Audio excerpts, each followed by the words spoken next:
What's good, y'all? She got Bendu. So if you woke up this morning to gas shortage 2021 trending on Twitter, number 5 trending spot as of this recording, and maybe even saw a couple pearls break out at your local gas station, end of the world style.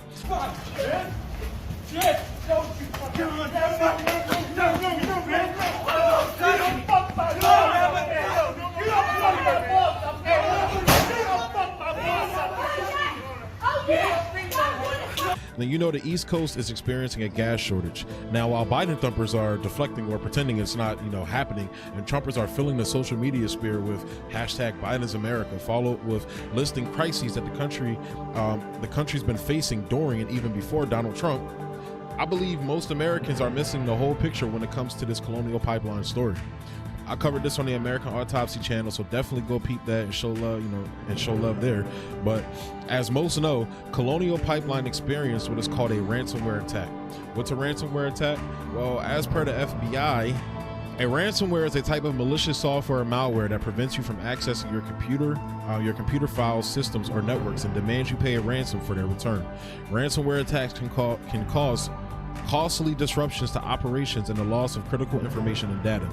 You can unknowingly download ransomware onto a computer by opening an email attachment, clicking an ad, following a link, or even visiting a website that's embedded with malware. Once the code is loaded onto a computer, it will lock access to the computer itself or data, and files are stored there. More menacing versions can encrypt the files and folders on local drives, attached drives, and even networked computers. Most of the time, you don't know your computer has been infected.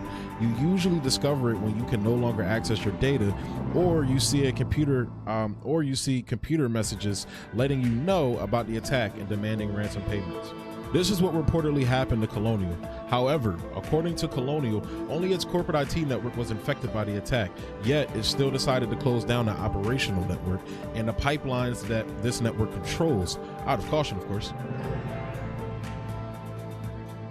However, according to zero-day journalist Kim Zetter, whose reporting was brought to my attention by Mikasa Sukasa journalist Robbie Yeager, a source who works a midstream oil company that feeds oil into Colonial's pipeline, told Zero Day that Colonial might be keeping the pipelines offline because something they need for restarting the pipeline is ransom, and also, again, the need to add security measures to it. The source goes on to say he thinks this could be the automated ticketing system for billing customers, which is on the corporate IT network that was hit with the ransomware. If that system is locked, Colonial can't invoice customers automatically, he said. Yep, you heard that right. Colonial is willingly creating this crisis to protect their profits. Kim Zetter continues, Colonial's operational network controls the flow of oil product from the pipeline to distributors, then passes information to the ticketing system located on the IT network about how much each distributor received so the ticketing system can invoice them. If that system is locked and the pipeline is still flowing, Colonial would have to manually collect information about how much fuel is flowing to each customer, then manually process invoices if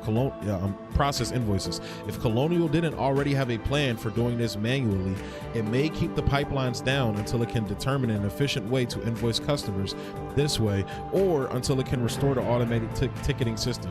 So literally they're willing to hold the whole system hostage because they can't get their fucking money. They're willing to let the country's infrastructure and basically chaos go on like people are doing now. They're buying up gas like how they bought up toilet paper, go on because they can't get their money. So again, this crisis we're facing was not created by the Russian hackers.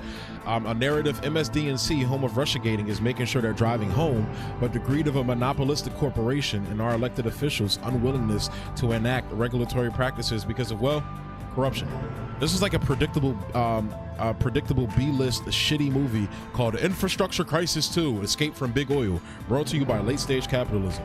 But another super relevant aspect to this story, one the mainstream media is ignoring for the most part, is that Colonial has had an ongoing pipeline spill situation where it's been reported by smaller outlets that the pipeline spilled upwards of 1.2 million gallons of gasoline, releasing amounts of benzene, toluene, xylene, and many other petroleum chemicals that exceeded groundwater quality standards. The cause of this spill has been heavily attributed to lack of inspections and upkeep. Robbie Yeager reports that according to an annual inspection report filed with the Pipeline and Hazardous Materials Safety Administration, Colonial Pipeline, whose 5,602-mile interstate pipeline spilled over 1 1,200,000 gallons of gas in Huntersville, North Carolina last August only inspected a maximum of 2,542 unique miles of pipe in 2019, accounting for roughly 45% of the line. Robbie Yeager continues, Colonial reported 305 anomalies in their pipeline in 2019 due to their inspections and made 138 repairs to those sections,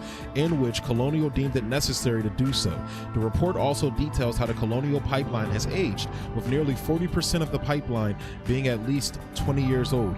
This issue becomes magnified when examining the specific data from the North Carolina segment, where 624 of the 707 miles that run through the state were built before 1980, making an astonishing 88% of the pipeline at least 40 years old. Robbie Yeager also continues, as the Mikasa Sukasa network reported in February, Colonial Pipeline only inspected 45% of their 5,500 mile pipeline in 2019, with only 649 of those miles being checked for cracks, which the Huntersville leak originated from. Even worse, the company only checked 150 miles for cracks in 2018.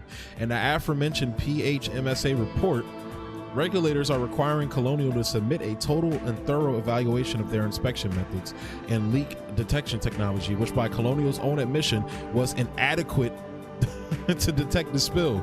2 teens on ATVs discovered it, which could have leaked for weeks without knowledge. So yeah, this story for the most part has been heavily suppressed and buried, and now with the cyber attack conveniently occurring in the midst of this PR nightmare, it's being outright ignored.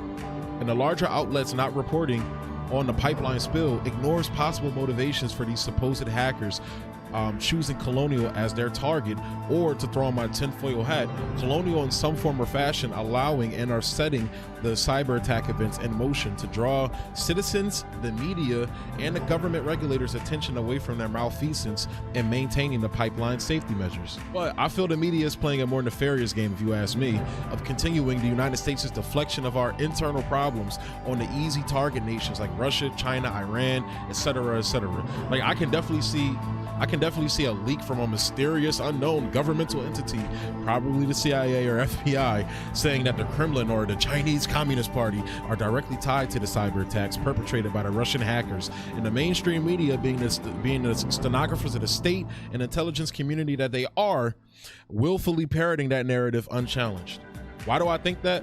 Because it's easy to blame an infrastructure failure like what we're seeing onto China or Russia, but it's infinitely harder to look in the mirror and blame our monopolistic late stage capitalist system that has been hyper accelerating these lingering problems. So whether you believe my tinfoil hat theories, or not, the media hyper focusing on the Russian hacker element as a means to solve Russiagate is in fact journalistic malfeasance, which isn't uncommon nowadays, but is why I'm here calling out their fuckery. With that being said, I'm gonna go ahead and close this segment out here, y'all. It's been your guy Bendu, signing off.